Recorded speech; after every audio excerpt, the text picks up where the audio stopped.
শেষ হয়েছে রিশাদ হোসেনের প্রথম বিগ ব্যাশ অভিযান। শেষটা অবশ্য তার মনের মতো হয়নি, কারণ সিডনি সিক্সার্সের কাছে হেরে ফাইনালে ওঠার সুযোগ হারিয়েছে তার দল হোবার্ট হ্যারিকেন্স। তবে রিশাদের জন্য বিগ ব্যাশের গল্পটা শুধুই হতাশার নয়, এর ভেতরে আছে তরুণ এক বাংলাদেশি লেগ স্পিনারের সাহস, লড়াই এবং বিশ্ব তারকাদের সঙ্গে বড় ও অপরিচিত মঞ্চে নিজেকে আলাদা করে চেনানো দৃঢ়তাও। শেষ ম্যাচটাই দেখুন না, রিশাদ কিন্তু নিজের কাজটা ঠিকই করেছেন। কাল সিডনি সিক্সার্সের বিপক্ষে 4 ওভার বোলিং করে 33 রানে নিয়েছেন 2 উইকেট, আউট করেছেন স্টিভেন স্মিথ ও মোয়েজেস হেনড্রিক্সের মতো তারকাদের। আরও একটি নিশ্চিত উইকেট থেকে বঞ্চিতও হয়েছেন রিভিউ সিস্টেম না থাকার কারণে। এরপর ব্যাটিংয়ে নেমেও 8 বলে 11 রানের এক ক্যামিও খেলে লড়াই করার চেষ্টা করেছিলেন, কিন্তু সিডনির দেওয়া 189 রানের লক্ষ্য ছিল পাহাড় সম। শেষ পর্যন্ত হতাশা নিয়েই মাঠ ছাড়তে হয়েছে রিশাদ ও তার দলকে। তবে হতাশার ভিড়েও উজ্জ্বল রিশাদের ব্যক্তিগত পারফরমেন্স। অভিষেক আসরেই তিনি রেখেছেন সামর্থ্যের ছাপ, পরিসংখ্যানও দিচ্ছে সাক্ষ্য। 12 ম্যাচে 15 উইকেট রিশাদের, ধারাবাহিকতা ছিল চোখে পড়ার মতো। হোবার্ট হ্যারিকেন্সের সর্বোচ্চ উইকেট শিকারী বোলার তিনি। এমনকি সব দল মিলিয়েই এবারের আসরের অন্য কোনো স্পিনার তার চেয়ে বেশি উইকেট নিতে পারেননি।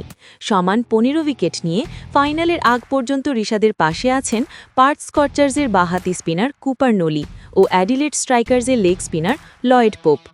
তবে প্রথমবার বিগ ব্যাশে খেলতে গিয়ে রিশাদের শুরুটা ছিল বেশ নীরব। প্রথম ম্যাচে মেলবোর্ন থান্ডারের বিপক্ষে 3 ওভারে 18 রান দিলেও উইকেট পাননি।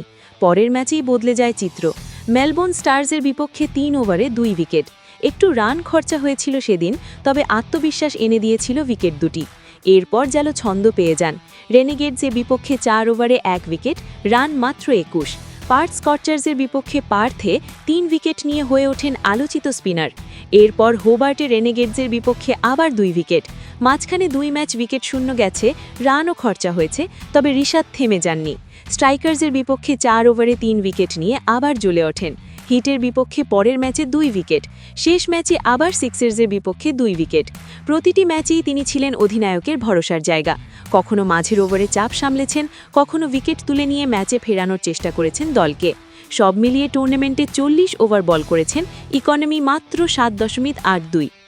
আক্ষেপ এটুকুই, প্রথমবার বিগ ব্যাশে গিয়ে ফাইনালে খেলা হলো না। কে জানে, হ্যারিকেন্স ফাইনালে গেলে হয়তো রিশাদের গল্পের শেষটাও অন্যভাবে লেখা হতো। তবে রিশাদ যে বিপিএলের পরিবর্তে বিগ ব্যাশকে বেছে নিয়ে ভুল করেননি, তার প্রমাণ মিলেছে বেশ কিছু কারণে। বিগ ব্যাশে দারুণ পারফরমেন্স করে একাধিক বিদেশি ফ্র্যাঞ্চাইজি মালিকদের নজরে এসেছেন রিশাদ। ইংল্যান্ডের ঘরোয়া টি20 টুর্নামেন্ট ভাইটালিটি ব্লাস্টে তাকে খেলাতে আগ্রহ প্রকাশ করেছেন কেন্ট কাউন্টি ক্রিকেট ক্লাবের অধিনায়ক ও ইংলিশ ক্রিকেটার স্যাম বিলিংস। বাংলাদেশের রিশাদ হোসেন ও ইংল্যান্ডের স্যাম বিলিংসের মধ্যে দীর্ঘদিন ধরেই ভালো বন্ধুত্বপূর্ণ সম্পর্ক রয়েছে। একে অপরের সঙ্গে নিয়মিত যোগাযোগও বজায় রাখছেন তারা। সেই সম্পর্কের ধারাবাহিকতায় রিশাদ ইংল্যান্ডের ঘরোয়া ক্রিকেটে সুযোগ করে দিতে চান বিলিংস। গণমাধ্যমে দেওয়া এক সাক্ষাৎকারে রিশাদের প্রশংসা করে বিলিংস বলেন, রিশাদের সঙ্গে কথা হয়েছে। আমি বিপিএল খেলতে এসেছি জেনে ও খুব খুশি। রিশাদ একজন অসাধারণ ক্রিকেটার।